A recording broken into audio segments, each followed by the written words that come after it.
How does a main event WWE superstar and Rhea Ripley get through the biggest match of her life when she can barely even walk 48 hours before a show? At WrestleMania 41, Rhea Ripley walked down that massive ramp looking like an unstoppable force, ready to go after the Women's World Championship on the grandest stage of them all. To the millions watching, she was a picture of perfect health and dominance, but that was all a lie. You see the performance like that and you assume that the athlete is in peak condition, you would be completely wrong. Behind the scenes, Rhea Ripley's body was failing her, and her WrestleMania moment was on the verge of being canceled entirely. Because in a new shocking interview, Rhea Ripley has revealed for the very first time that a severe back injury left her virtually immobile just 2 days before WrestleMania. And she detailed the desperation last minute measures she took to go after the championship. Keep in mind that this was a triple threat match. This was Io Sky and Bianca Belair. Originally, it was going to be Rhea versus Bianca before things changed.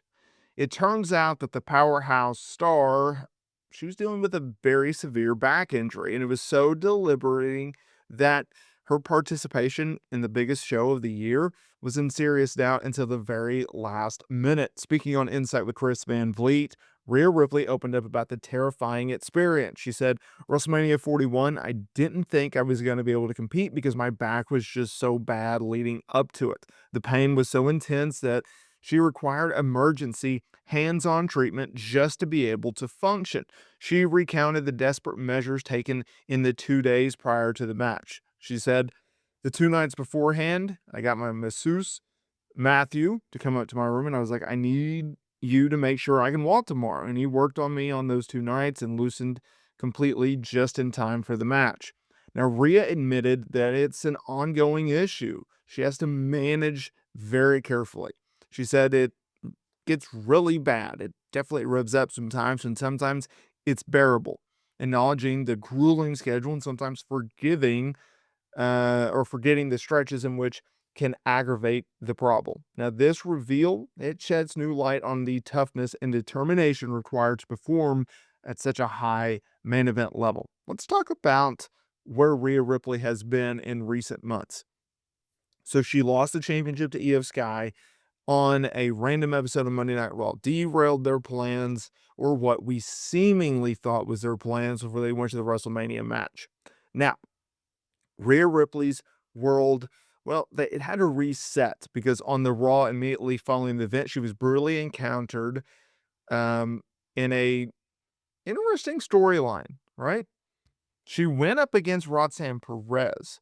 Now, this was a situation in which worked itself way into the Queen of the Ring tournament, all right?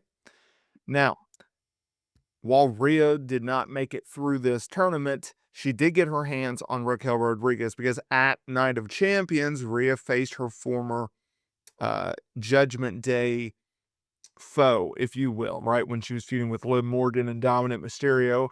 And they worked a pretty brutal street fight, despite the interference from um, outside people, including Roxanne Perez. It was Rhea Ripley who managed to secure a hard-fought victory, proving that she could stand on her own. Now, on the June 30th episode of Monday Night Raw, things kicked into a higher gear.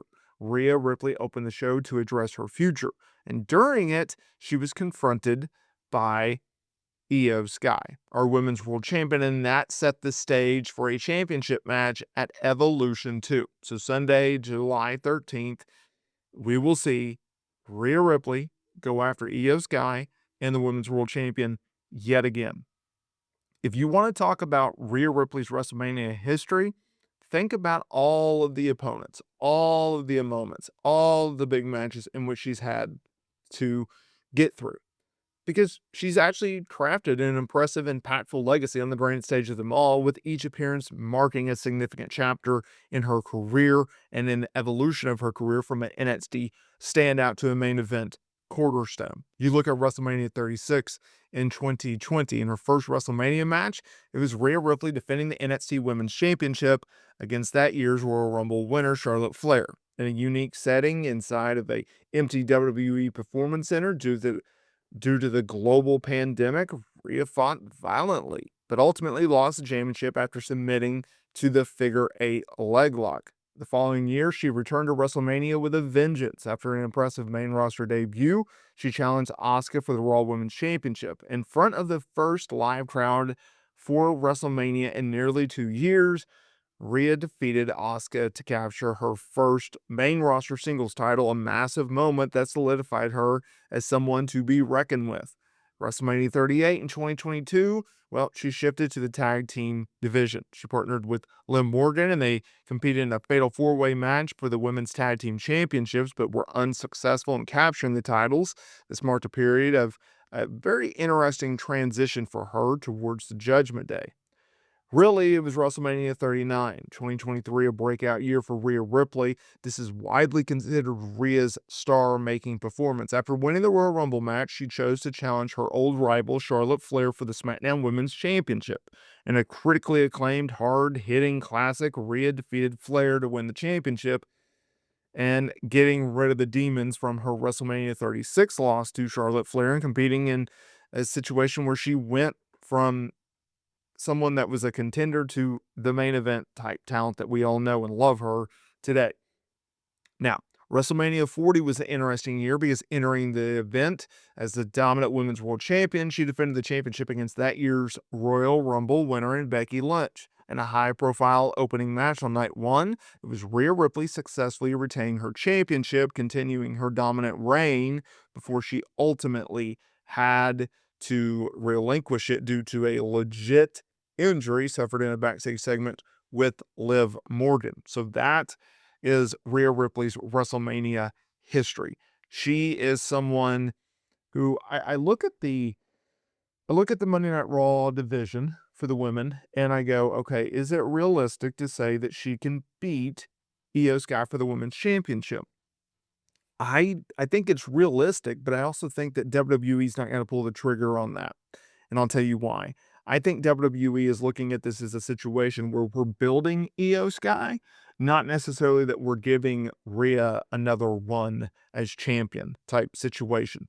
So I'm going to actually say that Io Sky is going to go over Rhea Ripley again because I think even though Rhea is over like Rover, Io Sky is pretty over as well. And they really want to build her up. And do you beat Rhea Ripley clean? Do you not beat Rhea Ripley clean? Like, that's an interesting question. That's something in which WWE is going to have to really look at because I don't know if you beating her cleanly is necessarily the right move, but Io's a babyface, so she can't really cheat. If I had to guess, I think Io's going over. I think Rhea will endorse her after the match, and then they will go through it. But yeah, that's what's up with Rhea.